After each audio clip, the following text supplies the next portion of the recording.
ختم نبوت کا وہ پہلو کہ جو شخص بھی اب حضور کے بعد کوئی نبوت کا دعویٰ کرے گا یا کیا ہے وہ دجال، کذاب، جھوٹا، کافر، مرتد، واجب القتل، یہ اس کا قانونی تقاضا ہے۔ کہاں ایسی آزادیاں تھی میسر، ان الحق کہو اور پھانسی نہ پاؤ۔ اسی زمانے میں ایک واقعہ یہ ہوا تھا، غلام احمد قادیانی نے ایک دعوتی خط لکھا کابل کے حکمران، اب میں بھول رہا ہوں کہ وہ امیر دوست محمد خان تھے یا امیر عبد الرحمن خان تھے، ان دونوں میں سے کسی کے سامنے وہ خط پہنچا۔ جیسے کہ حضور نے خطوط بھیجے تھے قیصر کو، کسریٰ کو، تو اس کو بھی شوق چرایا کہ میں بھی تو اب نبی ہوں، نبوت کا دعویٰ کر چکا ہوں، تو مجھے پڑوس کا ملک جو ہے افغانستان، وہاں کے بادشاہ کو دعوت دینی چاہیے کہ وہ مجھ پر ایمان لائے۔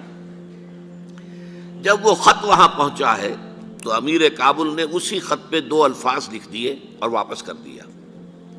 الفاظ کیا تھے؟ این جا بیا، یہاں آؤ ذرا اور یہاں آ کر تم دعویٰ کرو نبوت کا۔ یہ تم انگریز کی چھتری تلے بیٹھے ہوئے دعوے کر رہے ہو، انگریز کے سائے تلے جو ہے، اور انگریز جو ہے تمہیں سپورٹ کر رہا ہے، تم نے جہاد کو جو ہے ختم کر دیا، دین کے لیے حرام ہے اب دوستو قتال، حرمت ہے قتال۔ انگریز کو اور کیا چاہیے تھا؟ گلیڈسٹن نے، جبکہ وہ وزیر اعظم تھا برطانیہ کا، اس نے کہا تھا اپنی پارلیمنٹ میں قرآن کو لہرا کر، جب تک یہ کتاب دنیا میں موجود ہے امن قائم نہیں ہو سکتا۔ یہ تو جہاد اور قتال کی بات کرتی ہے۔ ہم پر اللہ کا بڑا کرم ہوا تھا، اس میں کوئی شک نہیں۔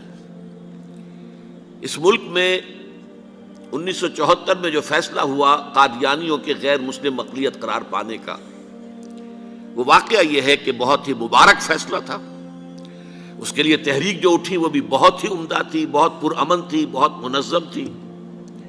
مولانا سید محمد یوسف بن نوری رحمۃ اللہ علیہ اس کے قائد تھے۔ کوئی سیاسی لیڈر جو ہے اس میں نمایاں نہیں تھا، خالص دینی تحریک تھی۔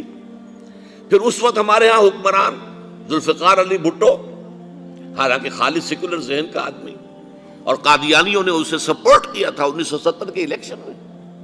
قادیانی سمجھتے تھے وہ تو ہمارا اپنا آدمی ہے، لیکن اللہ تعالیٰ نے اس کے ہاتھوں، لیکن بہترین طریقے سے، جس پر اعتراض کیا ہی نہیں جا سکتا، پارلیمنٹ کے ذریعے سے فیصلہ کر رہا۔ کوئی آرڈیننس نہیں تھا، کوئی حکم جو ہے، فرمان جو ہے وہ ایشو نہیں ہوا تھا، پارلیمنٹ کے ذریعے سے۔ اور پارلیمنٹ کی ایک کمیٹی بنائی گئی جس میں کہ موقع دیا گیا کہ قادیانیوں کے سربراہ بھی آ جائیں، لاہوریوں کے سربراہ بھی آ جائیں۔ یہ دونوں سیکٹ جو ہیں قادیانیت کے، پہلے قادیانی تھے، اب وہ ربوائی ہیں، ربوے والے ہیں۔ لاہوری جیسے پہلے لاہوری تھے، آج بھی لاہوری ہیں۔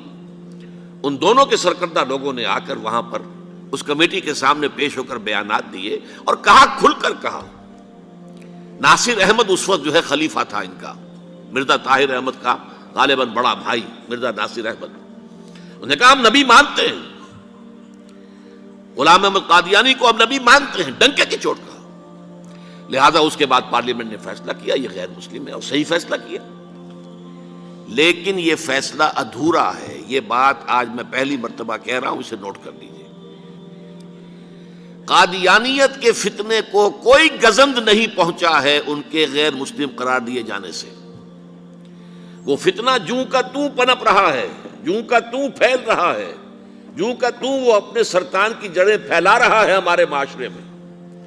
اور ویسے یہ کہ عالمی سطح پر انہیں بڑی سرپرستی حاصل ہو گئی ہے، پوری دنیا جو ہے، مغربی دنیا، وہ ان کی سرپرستی کر رہی ہے۔ لیکن یہ کہ اندرون ملک بھی اس فتنے کا قلع قبا اگر ہو سکتا تھا تو صرف اس وقت جبکہ اس فیصلے کا جو قانونی اور منطقی تقاضا ہے وہ بھی پورا کیا جاتا، اور وہ یہ کہ مرتد کو قتل کی سزا دی جاتی ہے۔ اسلام میں مرتد کی سزا قتل ہے۔ كالنار مضية سارت في العزم فتية طارت كالصقر أبية أهلا أهلا قافلتي يا قافلتي المهنية خلوا كسلا أو نوما ما فاز كسول يوما ودعوا نقدا أو لوما فالله معين قوما خلوا كسلا أو نوما ما فاز كسول يوما ودعوا نقدا أو لوما فالله معين قوما فالله معين قوما